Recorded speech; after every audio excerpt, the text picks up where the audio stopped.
Hello friends, welcome to Gurukul classes. जैसा कि आपको पता है कि हम यहाँ पे प्रैक्टिस सेशन को लेकर चल रहे हैं और हम यहाँ डिस्कस कर रहे हैं एलएलबी में आए हुए कुछ क्वेश्चन को। तो जानते रहिएगा, इससे पहले हमने 2019 के पेपर को हम डिस्कस कर चुके हैं।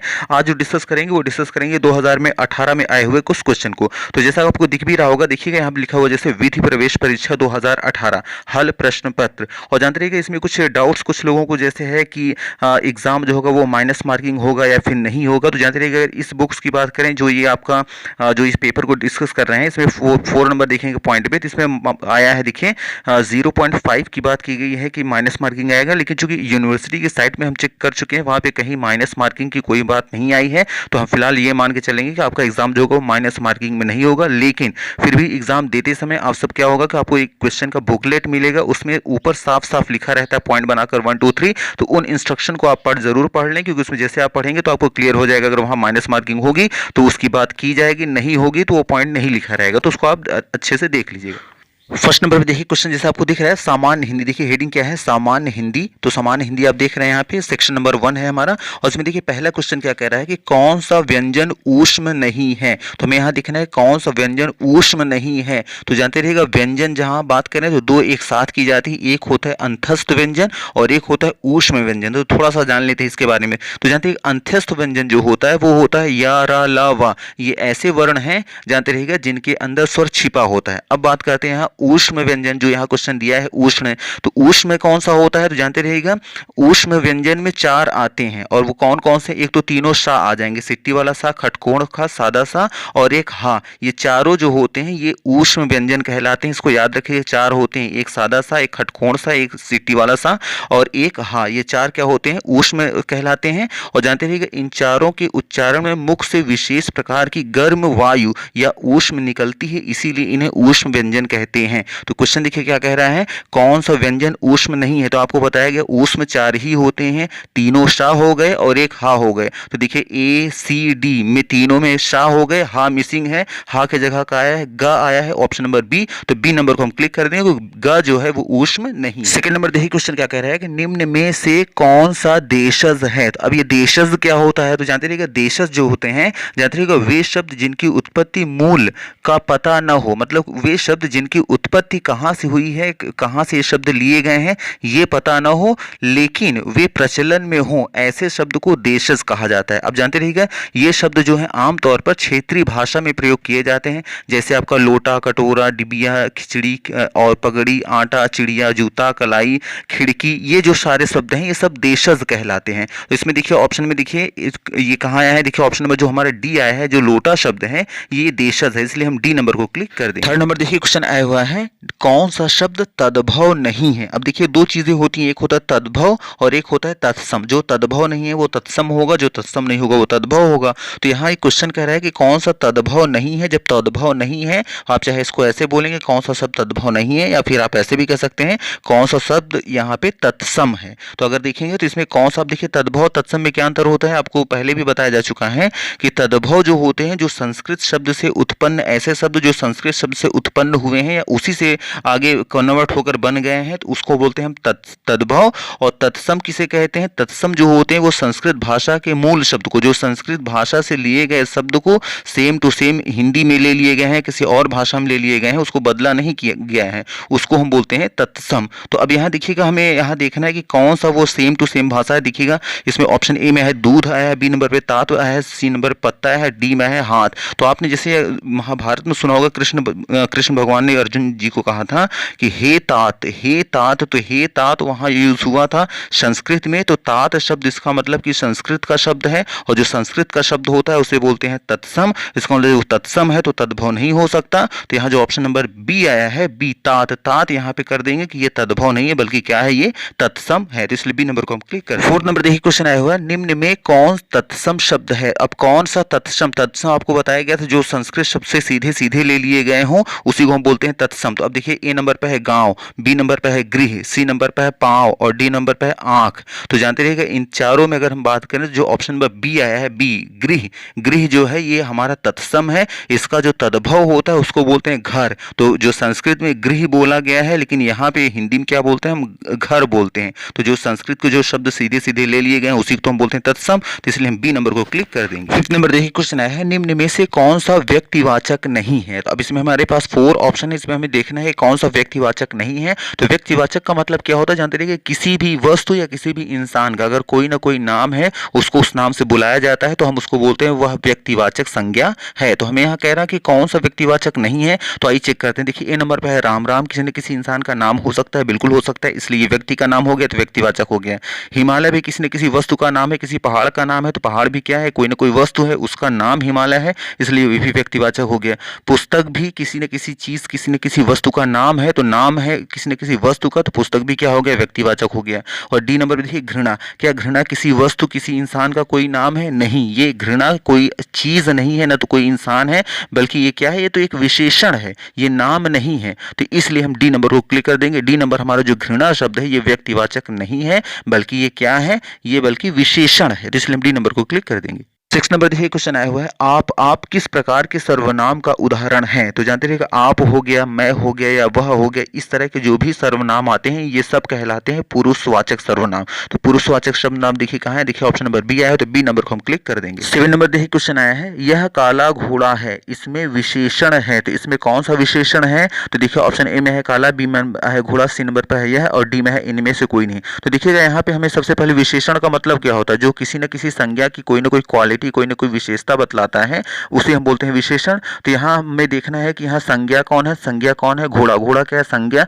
और संज्ञा के बारे में हमें जो एक्स्ट्रा कोई जानकारी कौन दे रहा है, अतिरिक्त जानकारी कौन दे रहा है कि वो घोड़ा कैसा है, तो कैसा है उसमें बताया गया काला है, तो काला होना घोड़े की विशेषता है और जो विशेषता होता है उसी को हम बोलते हैं विशेषण। तो इसलिए हम ए नंबर को क्लिक कर देंगे। 8 नंबर देखिए क्वेश्चन आया हुआ है, निम्न में से स्त्रीलिंग शब्द है, तो कौन सा और स्त्रीलिंग है। देखो ऑप्शन ए में है हाथी, बी नंबर पे है बिलाव, सी नंबर पे पहिया, डी नंबर पे है मित्रता। तो जानते रहिएगा हाथी जो शब्द है ये आपका पुल्लिंग है, इसका स्त्रीलिंग जो होता है वो हथनी होता है, तो इसलिए ए नंबर को हम नहीं क्लिक करेंगे। बी नंबर पे देखिए बिलाव, बिलाव जो भी वो पुल्लिंग होता है, इसका स्त्रीलिंग बिल्ली होता है, इसलिए इसको भी हम क्लिक नहीं करेंगे। फिर देखिए सी नंबर पे आया है पहिया, तो जानते रहिएगा पहिया को भी पुल्लिंग की कैटेगरी में रखा गया है, क्योंकि आप ये कहते हैं कि पहिया घूमता है, पहिया घूमती है नहीं कहते हैं, ता है कहते हैं, इसलिए ये भी पुल्लिंग में जाएगा। और जो डी नंबर पे है मित्रता, तो जानते रहिएगा मित्रता जो होता है इसमें दोनों ही चीजें होती है, इसमें मेल फीमेल दोनों के लिए मित्रता वर्ड यूज किया जाता है, इसलिए मित्रता वर्ड को ही क्लिक कर देंगे। जानते रहिएगा मित्रता जो शब्द होता है ये मेल और फीमेल मतलब स्त्रीलिंग और पुल्लिंग दोनों के लिए यूज करते हैं। और यहाँ क्वेश्चन कह रहा है कि स्त्रीलिंग बताइए, तो ये स्त्रीलिंग का भी काम करता है, इसलिए डी नंबर को हम क्लिक कर देंगे। 9 नंबर देखिए क्वेश्चन आया हुआ है, कवि का सही स्त्रीलिंग कौन सा है। तो जानते हैं कवि का जो सही स्त्रीलिंग, या देखिए इस क्वेश्चन को ऐसे भी पूछा जा सकता है कि सही वर्तनी बताइए। अब जो है ये पूछे कि सही वर्तनी बताइए, तो सही वर्तनी में भी देखिए सेम आएगा, चारों ऑप्शन एक ही तरह लिखे रहेंगे। और या फिर इस क्वेश्चन को इस तरह भी पूछ सकता है कि कवि का सही स्त्रीलिंग कौन सा है। तो जानते हैं कवि का जो सही स्त्रीलिंग होता है कवित्री, कवित्री कौन सा है, देखिए ऑप्शन नंबर जो ए आया है ये सही लिखा गया है, ये सही वर्तनी में है, इसलिए ए नंबर को हम क्लिक कर दें। 10 नंबर देखिए क्वेश्चन आया हुआ है, सेना का बहुवचन होगा, तो सेना का क्या बहुवचन होता है। तो जानते हैं सेना का जो बहुवचन होता है वो होता है सेनाएं, सेनाएं देखिए कहाँ है, ऑप्शन नंबर ए, तो ए नंबर को हम क्लिक कर देंगे।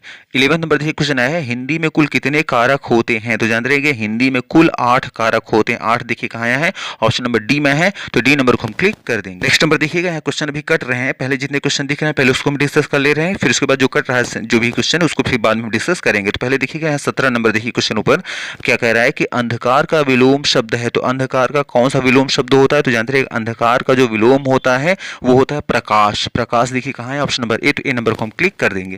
देखिएगा 18वां नंबर देखिए क्वेश्चन आया हुआ है कि सदाचार का विलोम शब्द है, तो सदाचार का विलोम शब्द कौन सा होता है। तो जानते रहिएगा सदाचार का जो विलोम होता है वो होता है दुराचार, दुराचार देखिए कहाँ है, ऑप्शन नंबर ए, तो ए नंबर को हम क्लिक कर देंगे।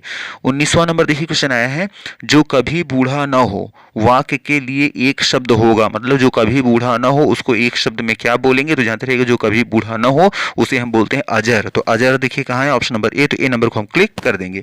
फिर देखिएगा 20वां नंबर देखिए क्वेश्चन है 20 नंबर पे, कान लगाना मुहावरे का तात्पर्य है। तो कान लगाने का मतलब क्या होता है, तो जानते रहिए कान लगाने का मतलब होता है ध्यान देना या ध्यान से सुनना। तो ध्यान देना या ध्यान से सुनने का मतलब देखिए कहाँ आया है, देखिए ऑप्शन नंबर ए में आ गया है ध्यान देना, तो ए नंबर को हम क्लिक कर देंगे। नेक्स्ट नंबर देखिए क्वेश्चन आ गए हैं जो अभी तक कट रहे थे। देखिए 12 नंबर पे देखिएगा 12वें नंबर पे, पेड़ से पत्ता गिरा इस वाक्य में कौन सा कारक है। तो जानते रहिए कि पेड़ से पत्ता गिरा इसमें है अपादान कारक। अपादान कारक देखिए कहाँ है, देखिए ऑप्शन नंबर आया है डी, तो डी नंबर को हम क्लिक कर। नेक्स्ट नंबर देखिए 13वें नंबर देखिए क्वेश्चन आया है, निम्न में से संयुक्त क्रिया का उदाहरण है। तो संयुक्त क्रिया का कौन सा उदाहरण है, तो पहले संयुक्त क्रिया कहते किसे हैं ये जान लीजिए। जानते रहिएगा दो या दो से अधिक क्रियाएं मिलकर जब किसी एक पूर्ण क्रिया का बोध कराती हैं तो उन्हें हम संयुक्त क्रिया कहते हैं। जैसे लौट आया, तो लौट आया एक है लौट और एक है आया, दो शब्द मिलकर तब लौट आया एक क्रिया बनी। उसी तरह रोने लगा, एक हो गया रोना और एक है लगा, तो दो शब्द मिल गए तब रोने लगा, एक क्रिया का बोध हो रहा है। उसी तरह पहुंच गया, तो दो शब्द मिलकर तब एक क्रिया का बोध कर, जहां दो शब्द मिलकर तब एक क्रिया का बोध कराते हैं उसी को हम बोलते हैं संयुक्त क्रिया। तो आइए अब इसमें ऑप्शन में हम चेक करते हैं। तो देखिए पहले ऑप्शन में क्या है, खाना, खाना में एक ही शब्द आया है। बी में रोना एक ही शब्द आया है। सी नंबर देखिए पहुंच गया, तो पहुंच गया दो शब्द मिलकर तब एक काम को बता रहे हैं पहुंच गया, तो इसी नंबर को हम क्लिक कर देंगे। 14 नंबर देखिए क्वेश्चन आया है, निम्न में संक्षेप चिन्ह कौन सा है। तो संक्षेप चिन्ह कौन सा होता है, जानते रहिएगा पॉइंट, पॉइंट या डॉट जिसे आप कहते हैं उसी को बोलते हैं संक्षेप चिन्ह। तो यहाँ देखेंगे कौन सा आया है, तो देखिए ए बी सी डी इनमें अगर देखें कहीं नहीं आया है। ये जो डी में जो जीरो बना है, जीरो में जो ये फिल जो बीच में दिख रहा है, अगर इसको हम एक क्या करें, जो जीरो को अगर हम एक बिंदी के रूप में मान लें तो ये हमारा हो जाएगा डॉट, ये जिसे हम कहते हैं संक्षेप चिन्ह। तो डी नंबर को हम क्लिक कर लेंगे, लेकिन जीरो नहीं, यहाँ एक पॉइंट बना देंगे, बस हो गया। नेक्स्ट देखिए 21वें नंबर देखिए क्वेश्चन क्या है कि निम्न में शुद्ध शब्द है। तो कौन सा शुद्ध शब्द है, देखिए लिखा क्या है पुरस्कार। पुरस्कार का जो सही वर्तनी होगी या शुद्ध शब्द होगा कौन सा है, तो वह है option number A, A number देखिए पुरस्कार, तो ए नंबर को हम क्लिक कर देंगे। फिर देखिए 22वें नंबर देखिए क्वेश्चन कह रहा है, संकल्प नामक शब्द में कौन सा उपसर्ग जुड़ा है। तो जानते रहिए संकल्प नामक शब्द में जो उपसर्ग है वो है सम। सम देखिए कहाँ है, देखिए आया है ऑप्शन नंबर ए, तो ए नंबर को हम क्लिक कर देंगे। 23वें नंबर देखिए क्वेश्चन आया है, मुख्य शब्द में कौन सा प्रत्यय जुड़ा है। तो जानते रहिए देख ले रहे हैं, देखिए ऑप्शन में है या, बी नंबर पे देखिए ई, सी नंबर पे है अनीय और डी नंबर पे है इया। तो देखेंगे हम मुख्य में कौन सा शब्द जो है, देखिए मुख्य का प्रोनाउंसिएशन कैसे करते हैं, मुखिया, तो लास्ट में क्या आ रहा है मुखिया, ई आ रहा है, तो इया देखिए कहाँ है, देखिए है ऑप्शन नंबर डी, तो डी नंबर को हम क्लिक कर देंगे। नेक्स्ट नंबर देखिए क्वेश्चन 15 नंबर का है। 15 नंबर देखिए क्वेश्चन क्या कह रहा है कि आग का पर्यायवाची शब्द है। तो कौन सा है, देखिए ऑप्शन में है अनिल, बी नंबर पे है अनल, सी नंबर में है अवनी और डी में है अचल। तो जानते हैं इन चारों में जो ऑप्शन नंबर बी है अनल, ये आग का पर्यायवाची, इसलिए बी नंबर को हम क्लिक कर देंगे। नेक्स्ट नंबर देखिए 16 नंबर देखिए आया है, मूढ़ निम्न में से किसका पर्यायवाची है। तो मूढ़ का मतलब होता है मूर्ख व्यक्ति। तो यहाँ देखेंगे कहाँ आया है, देखिए मूढ़ का ऑप्शन ए में आ गया मूर्ख, तो ए नंबर को हम क्लिक कर देंगे। फिर देखिए नेक्स्ट नंबर देखिए क्वेश्चन आया है 24 नंबर देखिए क्वेश्चन क्या कह रहा है कि प्रत्येक का सही संधि विक्षेप है। तो प्रत्येक का सही संधि विक्षेप कौन सा है, तो जानते रहिएगा प्रत्येक का जो सही संधि विक्षेप होता है वो होता है प्रतिधन एक। तो प्रतिधन एक देखिए कहाँ आया है, देखिए आया है ऑप्शन नंबर ए में आया है, तो ए नंबर को हम क्लिक कर देंगे। फिर देखिए 25 नंबर देखिए 25 नंबर क्वेश्चन क्या कह रहा है कि नील कमल में कौन सा समास है। तो जानते रहिएगा नील कमल में जो समास है वो है कर्म धारण। कर्म धारण देखिए कहाँ है, ऑप्शन नंबर सी में है, तो सी नंबर को हम क्लिक कर देंगे। आपको आइडिया लग गया होगा किस तरह आपके लिए एग्जाम के लिए क्वेश्चन सेट किए जा सकते हैं। तो मे भी अगर सारी चीजें क्लियर हो रही हैं तो प्लीज वीडियो को लाइक करना और चैनल को सब्सक्राइब करना ना भूलें, और आप कमेंट जरूर करें कि आपको वीडियो कैसी लग रही है। तो चलिए आज की नए रखते हैं। Thank you very much for watching this video. Thank you.